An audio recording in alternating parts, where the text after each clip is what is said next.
Assalamualaikum warahmatullahi wabarakatuh. Baik kawan-kawan mahasiswa semuanya, kesempatan kali ini kita akan membahas dari mata kuliah pengantar ekonomi mikro, di mana kali ini kita akan membahas tentang efek substitusi dan pendapatan. Baik, langsung saja. Efek substitusi dan pendapatan. Saya akan terlebih dahulu menjelaskan dari judulnya dulu. Efek berarti efek itu adalah akibat.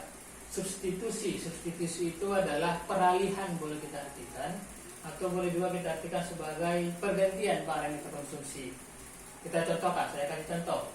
Saya setiap pagi itu sarapan lontong Rp5.000.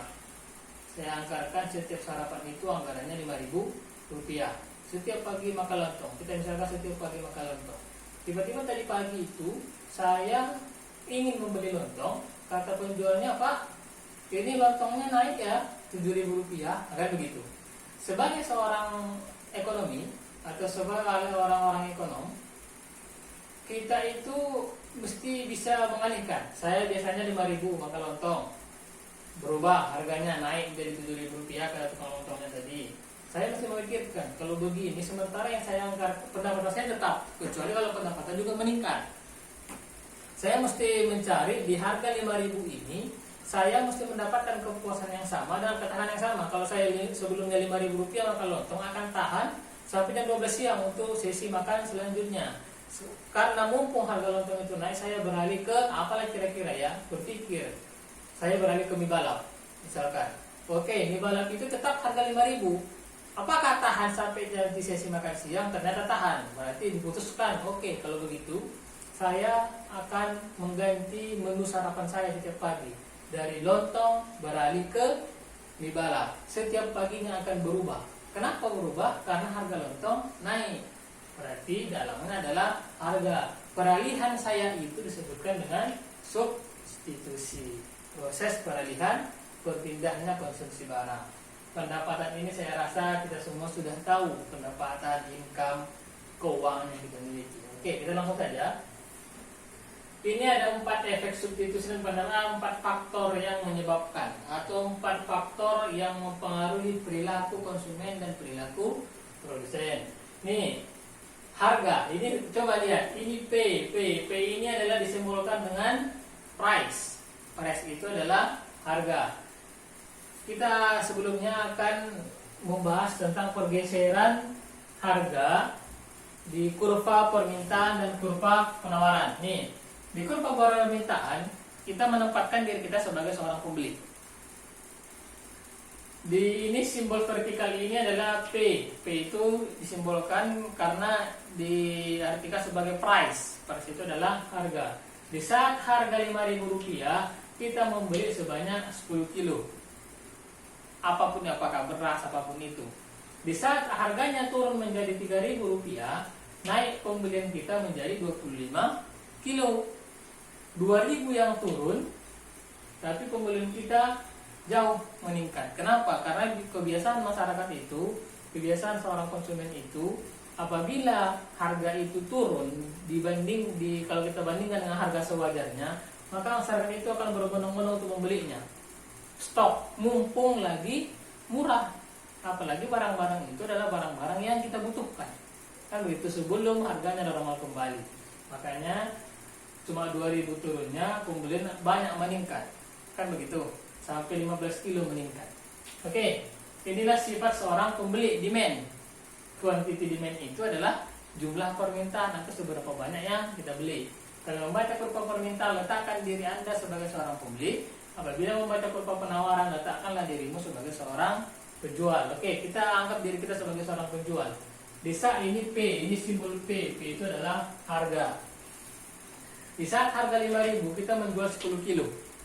Naik harga. Kalau tadi permintaan naik harga, semakin sedikit kita beli.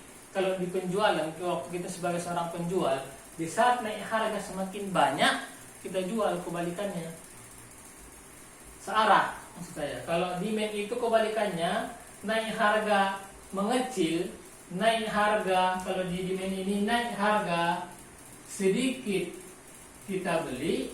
Kalau di supply, naik harga, makin banyak juga yang kita jual.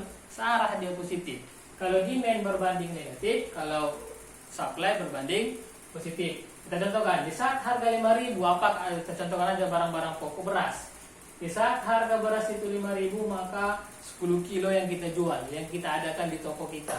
Di saat 7.000, harga beras itu meningkat, kita perbanyak barang yang ada di toko kita sampai 25 kilo. Yang biasanya kita stok di toko kita 10 kilo, kita stoklah 25 kilo. Kenapa? Mumpung harganya naik. Karena seorang penjual semakin harganya meningkat, akan semakin banyaklah keuntungan yang diperoleh seorang penjual. Itulah sifat seorang supply, penawar. Quantity supply, sumbu horizontalnya. Jumlah barang yang ditawarkan, jumlah barang yang dijual. Oke, kita ini sebagai pengantar. Kalau harga itu betul-betul mempengaruhi untuk berubahnya perilaku seorang pembeli dan perilaku seorang penjual. Kita kembali ke efek substitusi dan pendapatan. Ada 4 titik poinnya. Yang pertama adalah delta ini di ekonomi disimbolkan dengan perubahan. P adalah price, harga, sama dengan delta adalah perubahan. QD adalah quantity demand, jumlah pembelian, atau seberapa banyak kita beli atau seberapa banyak pembelinya. Kita baca. Di saat harga berubah, maka otomatis, sama dengan ini kita artikan sebagai otomatis. Di saat harga berubah, maka otomatis berubahlah jumlah pembeli. Di saat harga berubah, otomatis berubahlah jumlah yang mampu kita beli. Semakin berubah harganya meningkat, kalau kita akan dia kan demand pembeli. Kalau semakin meningkat harganya, akan berubahlah pembelian kita semakin menurun. Karena demand itu berbanding negatif. Oke, yang kedua, di saat berubah harga, maka akan berubah jugalah pendapatan real. Apa itu pendapatan real? Pendapatan real ini adalah pendapatan yang didapatkan oleh seseorang di saat berubah harga. Contohnya, gaji saya 1 juta misalkan. Biasanya itu dalam 1 juta itu setiap bulan menabungkan 200.000. 800.000 lagi habis untuk kebutuhan pokok. Tiba-tiba harga berubah, harga semakin turun semuanya. Di saat harga normal saya menabungkan 200.000 tiap bulan, di saat harga menurun misalkan, berarti saya tidak boleh lagi 200.000 tabungannya, mesti meningkat ke 300, 250.000 segala macam. Apabila meningkat, berarti itu disebutkan dengan pendapatan real. Oke, kita baca lengkapnya. Apabila harga berubah, maka akan berubahlah pendapatan real atau jelasnya tabungan yang kita dapatkan. Apabila pendapatan real berubah jugalah tingkat pembelian. Biasanya makin ada duit, kebutuhan pun bakalan meningkat. Sementara pendapatan nominal tetap. Apa itu pendapatan nominal? Pendapatan nominal itu adalah gaji tetap. Gaji tetap itu tetap tidak berubah, tidak meningkat, tetapi harga berubah. Kan begitu. Apabila harganya ini meningkat, berarti pendapatan real berubah, berarti menurun. Tabungan yang ada itu kita ambil, bukan bertambah. Kalau harga tadi turun, tabungan meningkat. Kalau harga tadi turun, tabungan meningkat. Kebalikannya, kalau harga naik, berarti tabungan kita kurangi. Kenapa? Karena gaji kita tetap, harga naik. Mau tidak mau, tabungan lah yang kita gunakan untuk membeli kebutuhan sehari-hari. Oke, yang ketiga, di saat perubahan harga X ini tak apalah, apakah X ini beras, apakah segala macam pakaian, yang penting X ini simbol dari barang. Kita contohkan beras. Apabila harga beras turun arahnya ke bawah, maka akan mempengaruhi tingkat pembelian seseorang. Mempengaruhi itu berubah menjadi banyak. Apabila harga beras berubah menjadi menurun, ini kan berubah nih, ini arahnya ke bawah. Apabila harga beras menurun dari 10.000 menjadi 5.000 atau 10.000 menjadi 8.000, maka pembelian orang akan meningkat. Nah, itulah dia. Arahnya ke atas, ini otomatis nih. Apabila harga X turun, maka pembelian akan naik. Kembali kepada kurva permintaan. Apabila harga turun, maka pembelian akan naik. Terakhir yang keempat, apabila harga X naik, apabila harga beras naik, efek pendapatan bakalan bersifat negatif. Kenapa negatif? karena pendapatan kita tetap, sementara harga beras meningkat. Pasti berefek negatif. Kemana negatifnya? Kemungkinan besarnya apabila ada tabungan, mengurangi tabungan. Apabila tidak ada tabungan berarti hutang. Mengutang itu negatif nggak? Negatif. Mengurangi tabungan itu negatif nggak? Negatif. Apabila harga meningkat, karena X meningkat, maka efek kepada pendapatan kita berefek negatif. Dan kemungkinan besarnya jumlah pembelian kita akan turun berkurang.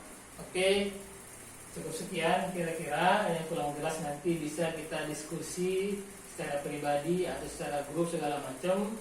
Ini hanya penjelasan pembawa saya, semoga paham. Saya pikir cukup jelas.